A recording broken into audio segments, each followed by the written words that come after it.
Testing a hot hatch is always a challenge, and the first thing that most motoring shows do when they get hold of a car like Skoda's Fabia vRS is head for the nearest racetrack. But how many of you are only ever going to drive your hot hatch with enthusiasm on the perfect camber of a circuit? So bang goes the credibility of that particular test. No, to properly put this car through its paces, we need to drive really, really fast on a real road, like this one. But advocating breaking the speed limit on this nice, fast, open public road would of course be strictly taboo. So, we closed it.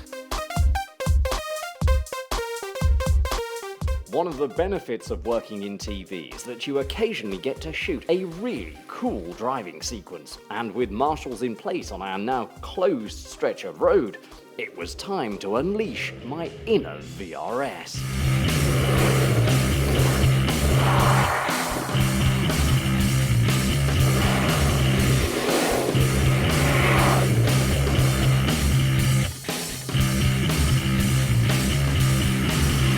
This is where Skoda's bad boy is at home, on winding, uneven B-roads.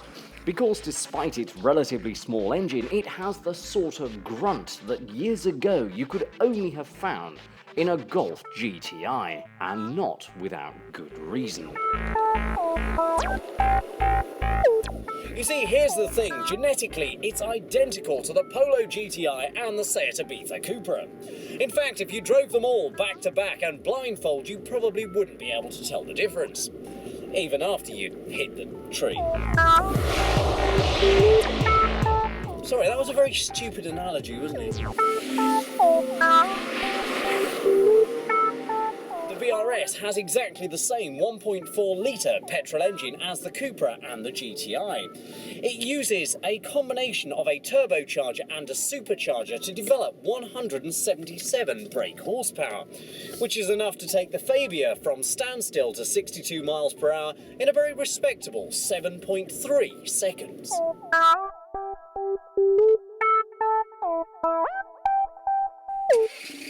It also has the same chassis, sharp steering and electronic differential, which when combined allow you to slingshot the Fabia around corners at impressive velocity. The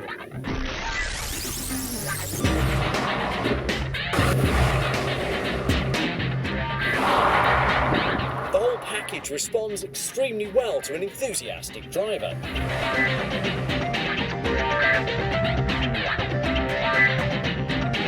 Driving this car slowly really just doesn't work because there's so little feedback at low speeds.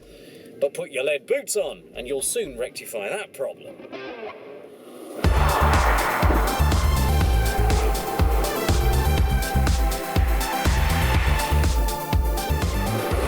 The twin-clutch, 7-speed, semi-automatic gearbox does like a good beating.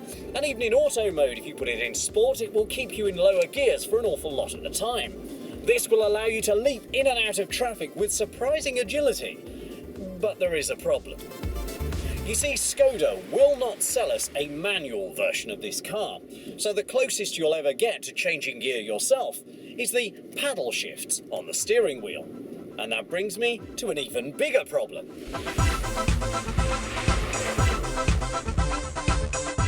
See, a really good paddle shift system will change gear instantly, but this one is not quite so rapid. You pull the paddle and electronically it sends your request off to the gearbox for consideration. The gearbox then holds a small consultation to decide whether it would indeed be in your best interest to change gear at that moment. And then, possibly after a cup of tea, eventually gets back to you. Now, perhaps I am exaggerating very slightly here, but there is a very distinct, noticeable delay, and that's not good.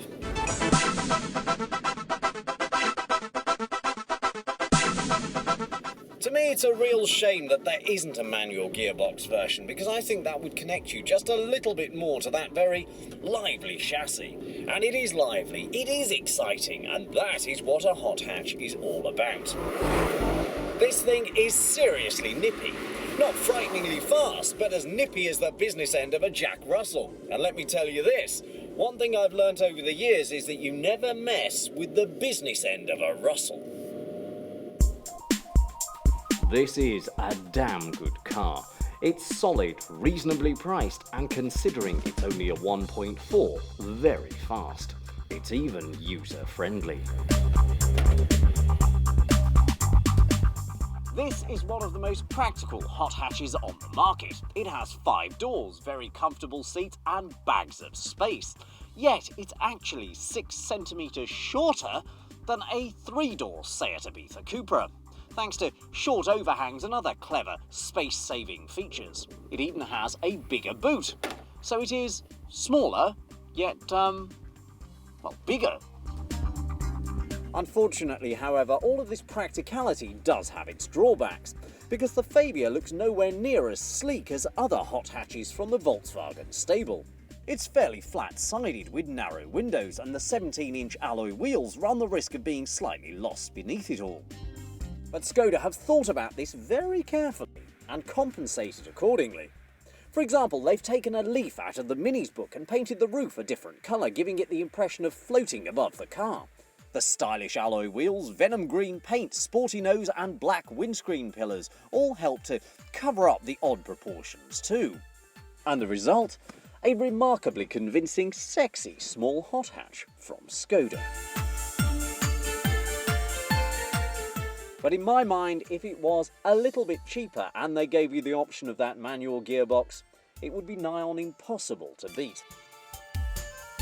That said, the vRS will now have to fend off new rivals such as the Ford Fiesta ST and Peugeot's 208 GTI. So the fight for hot hatch supremacy may be about to get very bloody.